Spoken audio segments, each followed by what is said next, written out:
How we doing, everybody? Welcome back to another episode of Chefing It Up. I'm Jock and I'm here to cook you some delicious food. Today we're going to be doing a creamy tomato and pepper tagliatelle with some asparagus. So the first thing that we're going to do is we're going to use half a white onion and we're just going to dice this up. Not too big but not too small either. I hate it when an onion does that, but it can't be helped sometimes. So because that happened, we're going to want to scrape this bit of skin off, otherwise it's just going to be too slidey to slice. And then, there we go. And then, so we're going to add in just a wee bit of oil. You can choose any oil that you like. And then, we're just going to slide these onions in. And then we'll give them a wee toss so that they're all coated with the oil, and then we're going to leave them to sweat. Now we're going to chop up the pepper. Chop it that way, chop it that way, pop that out, and we're going to chop these up as well, and then we're going to make an incision here, pull the pepper round, slice through the veins so that all of this middle bit comes out in one, just like that, and then chop it in half. If you get any extra bits like the veins there, we're just going to chop them out as well, because they can be quite bitter to taste and we're not looking for that. And now, 1, 2, 1, 2, 3, 4, 5. And that is how you slice up a pepper. Now the onion's been swept through a wee bit, it's time to add in the peppers that we've just cut up. Just like that. And we're going to season with a wee bit of salt,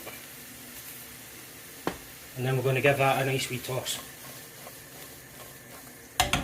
and then we're going to let them cook for a few minutes as well. Now that our salted water's boiling, we're going to add in the 3 nests of dry tagliatelle. Flat pan, and just let the knife glide through it so that they slice in half, just like that. And we're going to put them to the side, and now we're just going to chop up the garlic. I want flakes this time.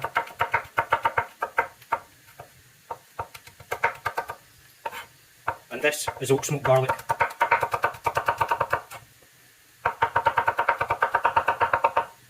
So now that's done, it's time to add in the garlic and give that a wee toss. And then we're just going to let that work again for a further 3 minutes. Right, with the asparagus, I've already taken off the bottom bits because they're too hard, we don't want those bits. And we're just going to cut them up into bite-sized pieces. And that. Just like that. It's now ready for the asparagus to be added in with this mixture. And then we just give that a wee toss. Get our spatula. Get all the sides back in. Squash it all down nicely, and then we're going to let that cook through for 5 minutes. After a minute, I want you to turn the heat up a wee bit, and now we add in the tomatoes. And again, because we've added some more stuff to the pan, we just need just a wee bit more salt.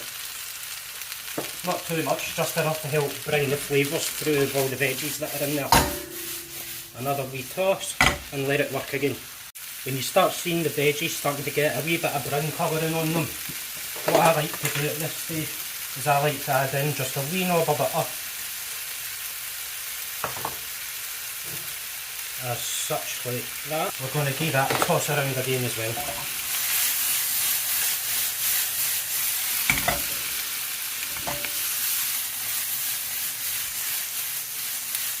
You don't have to use butter, it's just my personal preference. It just helps just volumise the intensity of the flavour.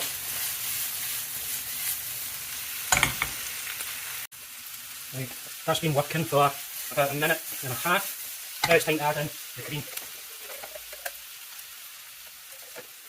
Let's see how we do with that first. Oh, it smells delicious. I want just a wee bit more cream than that in there. That's a perfect amount. That's definitely a perfect amount. And then once that cream has come to a nice wee simmer, we're going to add in the pasta.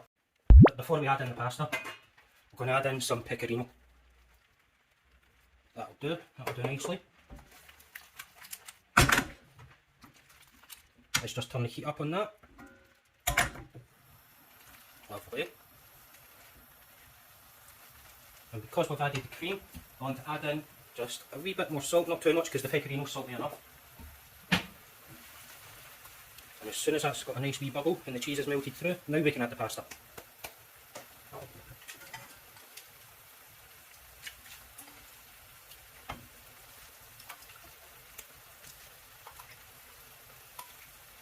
And just a wee bit, tablespoon or two of the pasta water.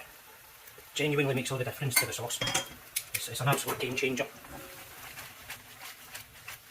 And then we're going to let that work for about a minute and a half, and then we'll be good to plate it up. Right, we're just about to take it out, but before we do, we're going to add in a pinch of ground black pepper.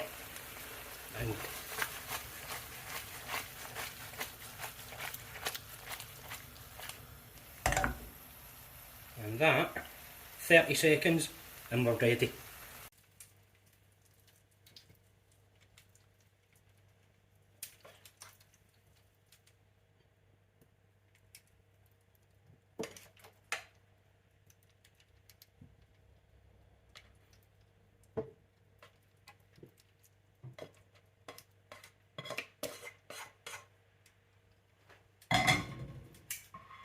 And that's now going to be ready for some more pecorino over the top of it. And that is how we do. Doesn't that look absolutely delicious? Go on, tell me I'm wrong. Tell me I'm wrong, people. Now what you can also do, just a sprinkling of extra flaky sea salt on the top and a drizzle of extra virgin olive oil. Just like that. Right, I'm going to tuck in. See you next time, people. Cheery bye.